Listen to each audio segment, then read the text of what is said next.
Welcome to the Think Like a CFO podcast, where we dig into not only what it takes to start a business, but to keep your business thriving for years to come using my signature CFO money method framework. I'm your host, Melissa Houston, and I am a CPA and business financial coach. I have over 20 years of experience in business, and it is my passion to share my knowledge of business finance and personal finance with other women. You can also follow me with my column at Forbes.com or my column with Entrepreneur.com. Today we are welcoming Mike Paccione to the Think Like a CFO podcast. Mike is an international speaker and speech coach who specializes in helping executives, athletes, and entrepreneurs to deliver smart and engaging messages to audiences of all sizes. He has trained more than 10,000 employees from companies such as Apple, Google, and Nike. Many of Mike's clients are industry leaders with seven-figure businesses, best-selling books, and thousands of followers. That includes clients like U.S. Olympic gold medalist Scott Hamilton, New York Times best-selling author James Clear, and popular online entrepreneurs such as Pat Flynn and Amy Porterfield. Mike has been featured on podcasts such as Building a Story Brand, Typology, and The Speaker Lab. Mike has also spoken at conferences such as Think Better, Live Better, Josh Shipp's Rock the Stage, and the Northwest Communication Association. Mike lives in Portland, Oregon, and he will give you $1 for anybody who can pronounce his last name correctly.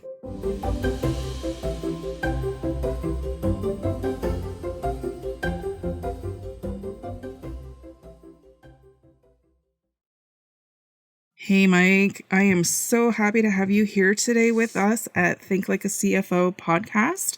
Welcome, welcome. Hello, Melissa. I'm pleased to be here. I'm like 9 out of 10 at least to be here. Come on, you should be 10 out of 10.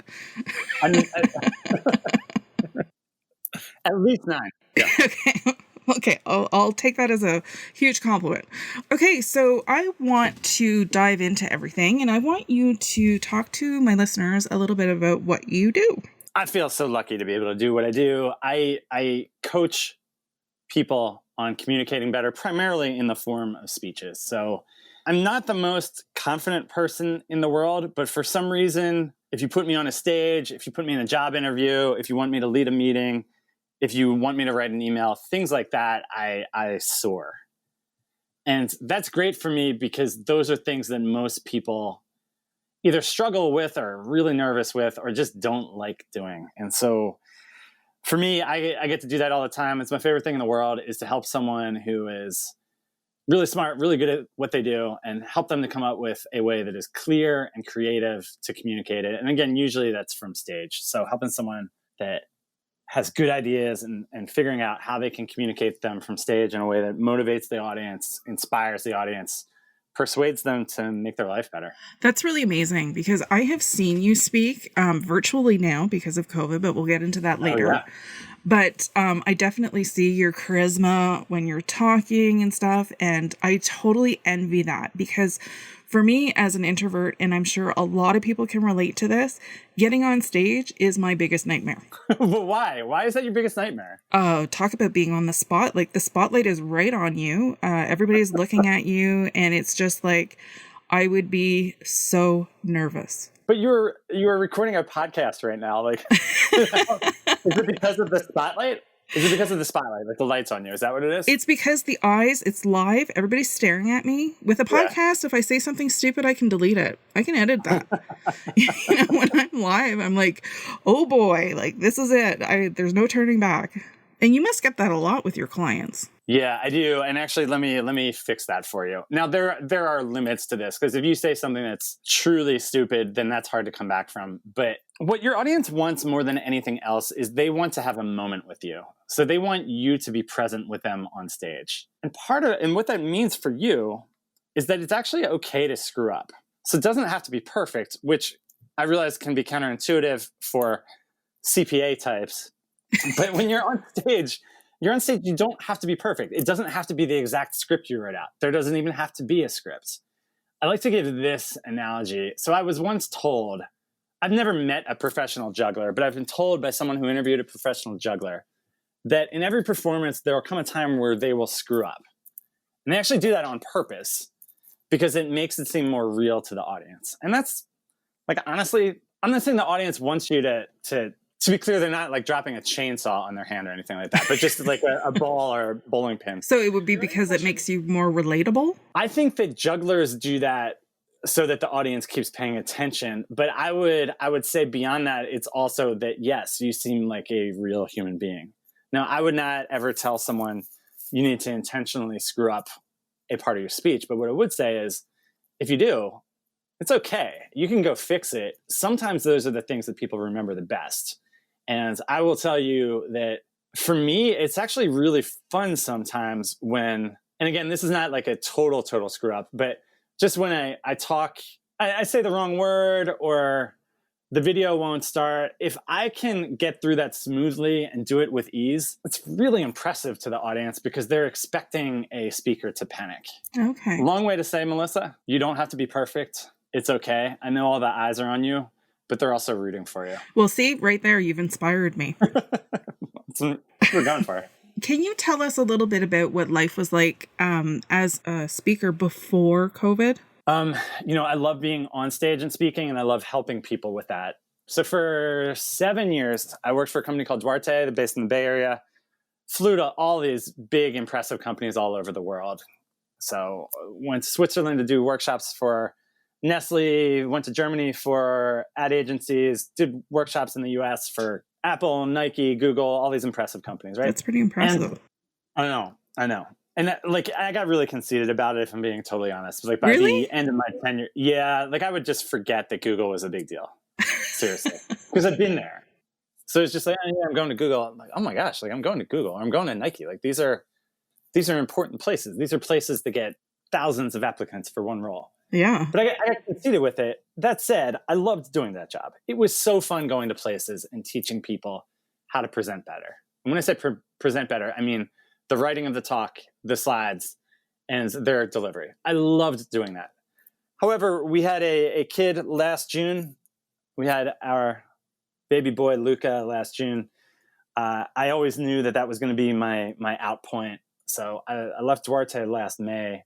I was always doing stuff on the side where I was working with people one-on-one, and I loved being able to do that. I loved the relationship building. I loved being able to read someone's book that's 300, 400 pages, and they have to turn it into a half hour and helping them figure out these are the important parts. You could say this part like this.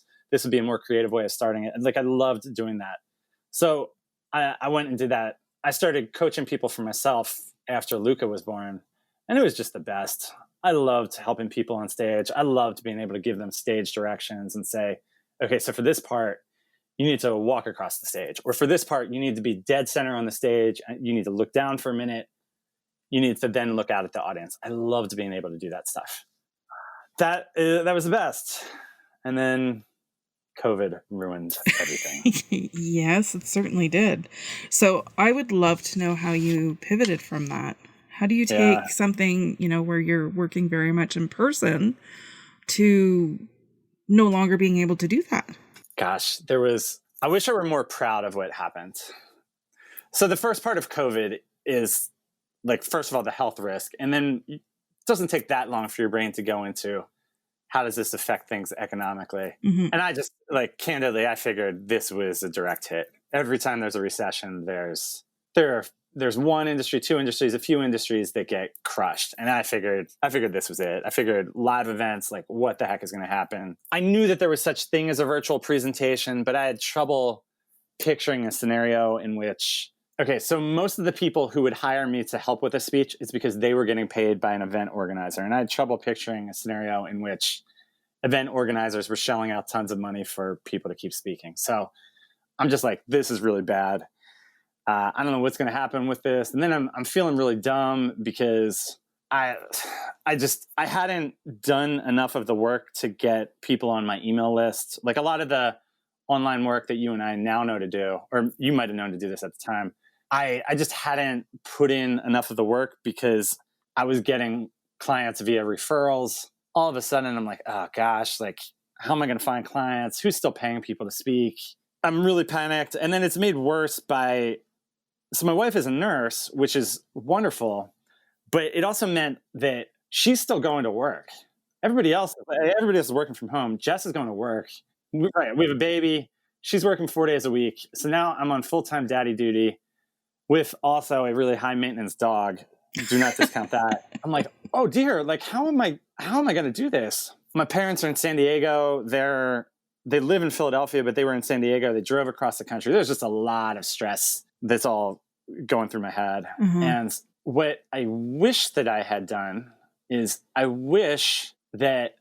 so there was one day in particular where I had, I want to say like $55,000 worth of business cancel. Wow. And which for a one person shop is just brutal. And I remember the last email, I remember doing the thing where I read it. It's like on my laptop on the kitchen table. I read it and I rub my temples with my hands and I just take a deep breath and I'm like, like what? And then I'm beating myself up because what I should have done for some of these things is had people pay ahead of time, but I just didn't have it together enough to do that. But Melissa, what I really wish that I had done was not allow, like it's $55,000, but that wasn't that many people. And what I really wish I had done was allow people to say no, like allow other potential customers to say no, instead of just assuming that nobody out there was going to hire virtual speakers, because that turned out to not be true. So how long did it take you to figure that out, that it was not going to be permanent? Yeah, totally. So that was like mid-March when all that stuff was going down. And I think it was late April or May when people started getting back in touch with me.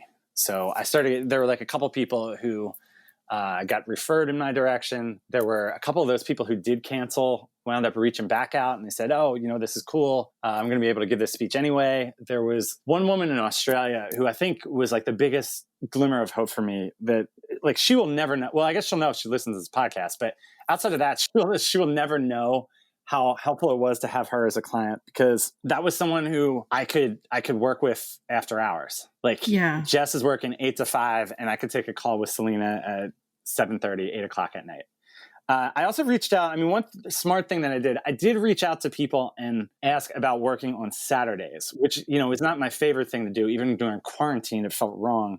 But there were some people who took me up on working Saturdays, which I give myself credit for that. But overall, I wish that what I had done is to say, okay, you work and communicate. Like ultimately, I help people with speeches, but ultimately I'm in the business of helping people to communicate. Communications are flexible. They don't go away. So what I wish I had done is I wish I had sat down and said, people are going to need to adjust their communications. How can I get someone to pay me for that? Like, what would that be? And because I did eventually get that. So people have paid me people have hired me, and I'm good at this, but people have hired me to help them with virtual speeches. They've helped me to train teams with virtual speeches. The executives have helped me to be their communications coach.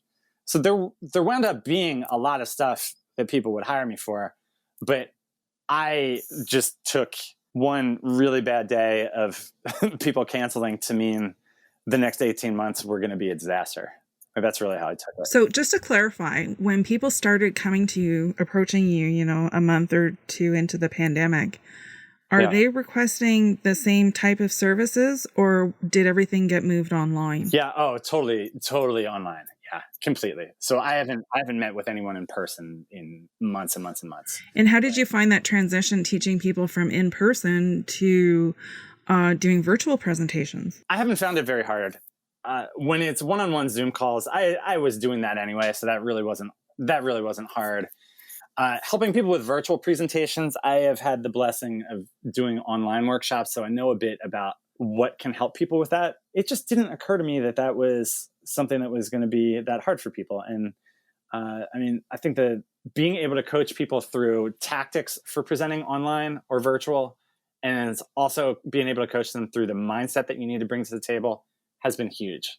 Mm-hmm. And most people don't, even now, months later, like most people, when I talk to them about presenting virtually, the same things come up. They're like, yeah, it's just weird. I hear that all the time. Like, it's weird. I don't know what I'm supposed to look at. When I'm in the room, I can see people on the phone. I can see this. I can see that. Thankfully, I have some pretty good things to do to coach people through how to have the right mindset for a virtual talk. I remember watching your virtual talk, and what impressed me the most is how you came off as so energetic And the big tip I took away also was to stand when you're presenting. Yes. Like, I love that tip because it really changes the mood. It completely changes the mood. It gives more energy to you. And energy is the biggest battle. If you think about it, because I've said this to people, the internal battle that you're facing, that Melissa Houston said she's facing when she presents on a stage, is everybody's looking at me, therefore I am nervous. The internal battle that people are facing when they're presenting virtually is nobody's looking at me, therefore I feel no nerves whatsoever, therefore I wind up meandering in my speech. Yeah. That's the battle that people are facing. So I know that. And because I know that, number one, I need to be pretty crisp with what I'm saying. And number two, I need to bring a lot of energy to the table, because most people, when they're presenting, bring no energy to the table when it's virtual, because you can't see the audience. There's nothing to give you energy. So your instinct is to just talk in this, I don't know, kind of boring, kind of monotone tone. Literally one tone. That's what I'm saying. That's what a lot of people end up presenting that way. And I just know, because I've been on the other end of it, that doesn't work. So then how do you work with your client now? Because if you're saying that they're doing these presentations that are falling a little flat, are you reviewing them before they, well, I'm assuming they would even just go live with it. Yeah, I should say, I know that that's a weakness of people. So when I'm working with people one-on-one, I warn them of that, and we will practice that. So I'll say to people, like, here's what's going to happen. I can tell you this already. What's going to happen is you're going to start asking questions. You're going to say things like, is this exciting to the audience? You're going to say things like, does the audience understand this point already? Like, I can tell you already the thoughts that will go through your head, and I just prep people for that ahead of time. And then, of course, we rehearse it too. I'm curious how you take, like, you meet somebody for the first time, or a lot of your clients, you have like these great established relationships when they come to you and they're like, I need you to help me with a keynote presentation. And like, that's a pretty big deal. And how do you help somebody through that, given that you don't know a lot about what they do? Well, of course, we need to have a conversation about where they want to go and what their speaking experience is and things like that. What I will often do is I will listen to podcasts they've been on or speeches they've given in the past for a couple of reasons. Number one, it gives me an idea of what they're coming to the table with. Number two, it gives me a little bit of insight into their material. Number three, and this is a little tip, a lot of times there will be something really clever that they said 3 months ago, 6 months ago, whenever the podcast was, whenever the video was. And I can bring that back up to insert into their current speech. And they forgot that they said it. So it's like this gem of a thing that they never took note of, that I was able to take note of. Long way to say, it's largely on me to do my homework. Like, we're going to have a bunch of sessions where I'm going to help you unpack what you're trying to say, but there's also a certain thing that's on me to just understand the person better, because I can do my job better for my client if I'm able to suggest things to them instead of just asking a bunch of questions. So would you say that the keynote presentation is kind of dead considering COVID is here, or are you still seeing a lot of those? No, there are tons of people who are doing virtual keynotes, believe it or not. Really, eh? Okay. Yeah, and even there's one guy I've worked with who gave a keynote in person, which I was shocked by. Wow. But yeah, he did an in-person keynote. Okay. So the virtual thing is really interesting, and I would imagine that, assuming there's a vaccine someday, I would imagine that it will stick around, though obviously not at the same quantity. But it's like, it allows so many more people to go to things that they wouldn't usually be able to go to. Like, I signed up for a conference today that's going to have like Gary Vaynerchuk, Pat Flynn, Pat Flynn's an old client of mine. I love that I got to coach Pat Flynn back in the day. Oh, he's amazing. Yeah, Pat's super good. So it's like Gary Vaynerchuk, Pat Flynn, all these famous people, and it's $9.99 for me to quote unquote go to it. No way. Now, I have no idea the business model behind that. Yeah, really? I was shocked. Like, I'm scrolling to the bottom and I'm expecting, because I wasn't going to go. It's not really on topic for me. But for $10, like, yes, I will do it for $10. Yeah. But I'm like scrolling to the bottom. I think it's going to be $179 or something, $9.99.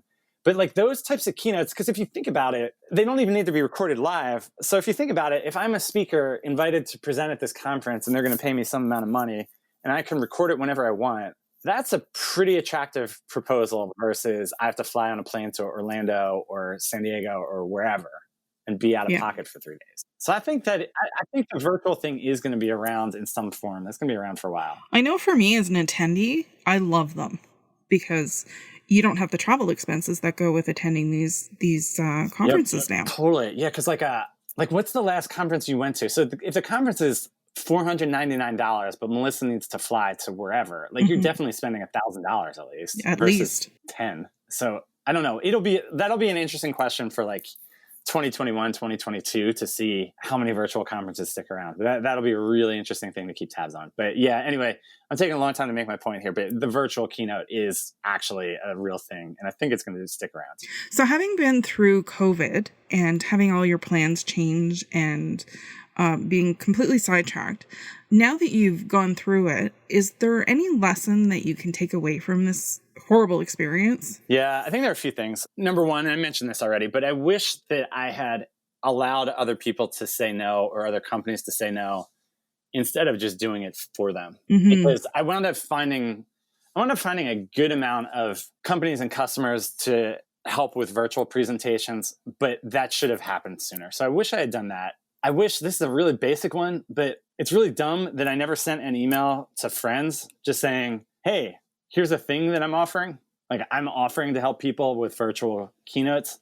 I'm offering to help people with their executive communication. I never sent that. And that would have taken 12 minutes, the longest of which would have been assembling email addresses. So I really wish I'd done that. And then the other thing is an ongoing thing, and this is more tied to like a financial lesson. The part of the story that I haven't told you yet is that I was really stressed out about money in February. Before COVID. Yeah, and this is despite having money. So I met up with my friend who had worked at Ernst & Young and meet up for breakfast.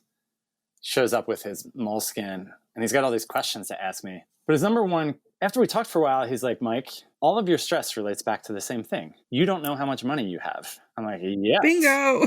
Because I'm self-employed, and I didn't know how much tax was going to get taken out, and I hadn't had my taxes done yet. So I'm looking at money in the bank that's a pretty good amount, but I'm secretly paranoid that half of it's not mine. And my wife's looking at it and she's like, why are you so paranoid? Like, what amount of money would make you feel not paranoid? She actually asked me that one night, and my answer, Melissa, was $1 million. Like, it was going to take $1 million for me to not feel paranoid. And that's because I hadn't kept track as to how much money I actually had. Okay. And things have been, I'm not a CPA or anything, but things have been much, much better for me since I got a grasp as to how much money I need to make and how much money I actually have. So right now in my office, I've got my 2020 calendar. I've got every month. I've got a number I need to make total for the year. And every month I've written down how much money I made there. And I mean, this is not the most complicated lesson, but knowing how much money I need to make to hit my budget and knowing how much money I actually have has given me a world of peace. And I love to hear that, because this is the kind of lesson that I love to teach my own clients. Once you know your numbers, it's so much more comforting, right? It's just a math problem at that point. Yeah. And it's like you can resolve issues. Like it doesn't sound like your budgeting system is overly complicated, and you use whatever works for you. But when you make a plan and then you work through it and you're monitoring your progress against what your goals are, then you can see if you're achieving them, but piece by piece. Like if you're looking at them monthly, each month by month, it's not as overwhelming as in like checking in at the end of the year saying, oh my God, I was like, $50,000 short of my goal. And that's a big deal. Totally. And like I mentioned, I'm a fairly nervous person. So I was only working 1 day a week, and that was until like 2 weeks ago. And now we have a nanny 2 days a week. We feel okay bringing in a nanny for 2 days a week. So I work 3 days a week now. Like, newsflash, I'm not always that productive. on those days where I'm not that productive, I think Mike of February always freaked out, because that meant that we were going to be living in a cardboard box within a week. Like that was how I felt about things. And being able to, the moment that I started having those feelings, being able to look at the poster on my wall that Melissa could not be more basic. It just has the 12 months of the year and every day that I booked money, being able to look at that and say, no, there's more money coming in. Like being able to, we're recording this in September, being able to look at September numbers and seeing the money coming in and having stuff booked for October, like that just, it calms me down. It calms me down so much. There is nothing more emotionally charged than the topic of money. I find. Everybody has their money mindset issues, and it's amazing. Like, we could talk for hours about why you would fear that, but I'm not going to go there with you because I don't want to put you on the spot and make you feel very uncomfortable. But I mean, we develop our money mindset issues as early as childhood, and there could be issues that you haven't dealt with that makes you fear the lack of security around money. Yeah. Well, and you know what, I think for me, one of those issues is that I went to a school that produces these business majors that have like $40 million salaries. And I was not a business major. Yeah. And when I went to school, I always felt like a little bit inferior. Those were also people who were driving around with new SUVs when they're like 18. And my parents were both teachers, so I did not have any car. Yeah, I just always felt like I wasn't someone who could keep track of money. Yeah. But what am I talking about? Like, keeping track of money Excel does most of it for you if you want to use Excel. But like, I just said it, like it's a poster and a marker. Like, that's what keeping track of, at least the money I'm making, that's what that is. And that's what I love to tell people. It's like, once you take the emotion out of the money, it's just a tool. Yeah. Yeah. It's information that helps you make decisions. Yeah. Well, good for you for recognizing the problem, seeking out I'm assuming Ernst & Young was a CPA friend, and getting a plan together that worked for you. I mean, I don't want to make it sound like I never have a nervous moment or anything, but that you're right. That is something that can work for me. And I know some people would need to dive deeper, and maybe that'll be me someday. But for now, poster with writing on it is good. When you reach your $1 million in the bank, then you're going to need more help. Totally. It was just so funny. She's like, how much money would it take for you to feel comfortable? I'm like, $1 million. Like, what? Such a random number. That was a moment of sheer truth. Like, I did not think about that answer. It just came out, and that it was a moment where I was being completely truthful. That's what it would take for me to feel that way. Well, I have zero doubt that you're going to be able to make that goal. I have some doubt, but that's probably healthy. Yeah, well, I don't doubt it. We'll talk again. Melissa, this is the flip. This is you being on stage right now is me talking. It's like you're able to look at me and be totally like, I have no doubt this can work. And that's how I feel when I'm coaching people. It's like, no, you don't understand. Like, this isn't that much work. And it's like just the best thing to be able to see that in other people and to be able to coach them that way. That is such a really good analogy. I love that. Because that's exactly how I feel when I help my clients. And I'm like, no, you can do this. Like, I know you can. And just hearing you say that to me, where it's like, I would be absolutely mortified on stage. And you're like, yeah, you can do this. I'm like, yeah, everything is doable, I guess, eh? Everything is doable. And there's some things we can do to make it more doable, but everything's doable. Yeah. Absolutely. Can you tell me, we have some great listeners out there, and I'd love for them to be able to contact you. What's the best way to contact you? Oh, totally. So my website is Mike Talks, like Mike, like my name, not a microphone, but Mike, M-I-K-E. So miketalks.co. On that site, I've got a pretty cool freebie from years of having gone to all these big, important companies. I noticed all these problems that people were having with presenting, with what conventional wisdom tells them to do versus what's actually the most effective thing. So that's all on my site. And then let me give a secret one too, because if you're presenting from stage, like, one of the most effective things that you can do is tell stories. So the number one TED Talk is by Sir Ken Robinson, just passed away. His TED Talk is so good. And one of the reasons why people love it so much is because he's such a good storyteller. Well, I broke down a couple of the stories that he tells really well. So secret link on my website, if you go miketalks.co/Ken, like his first name, Ken, that's a download of the techniques he used in telling those stories. And guess what, Melissa? You can use those stories too. Awesome. I am definitely going to check that out. That's a tip you never shared with me. I know. Well, it's right up seriously, it is right up your alley. And especially, I'm not talking about you right now, but for people listening, when your topic is not automatically interesting, a lot of times stories that would definitely be my topic. No, but it might not be. But this is what I'm saying. Like, if it's not an automatically interesting topic, if you present and you get feedback from people and they're saying things like, that was really informative. Informative is good, and informative plus entertaining is better. Storytelling helps you be entertaining. So that's something that can be a real win. Especially for us CPA folk. We're not into storytelling and being so interesting. It's more about the data and I have seen some snooze fests of talks, and I really aim to not do that to my audience. And I am very much looking forward to working with you and ironing out those kinks, because I am definitely working with you. Thank you. Yeah, I won't let you be boring. And I'll be the proof out there that people can say, okay, I can attest to that. She's not so bad. This Mike guy knows what he's doing. If you can figure out your story and make it interesting, or figure out the stories that you're going to tell and make it interesting, a lot of that anxiety, a lot of that people are looking at me, a lot of that goes out the window. Because as soon as you look out at the audience and you can see that they're interested in what you're saying, like that just gives such a burst of confidence. Now, virtually, it's a little bit different, and I'll help you with that too. But I have a feeling that virtual might be more your speed anyway. Yeah, you're not dying under the spotlight on virtual. Well, I'd like to thank you so much for joining us today. This was a fantastic talk, and thank you for sharing all your insights about what you went through with your business and COVID. Oh, Melissa, this is so great. This is super fun. 10 out of 10. I will recommend. Awesome. Thank you. Thanks, Melissa.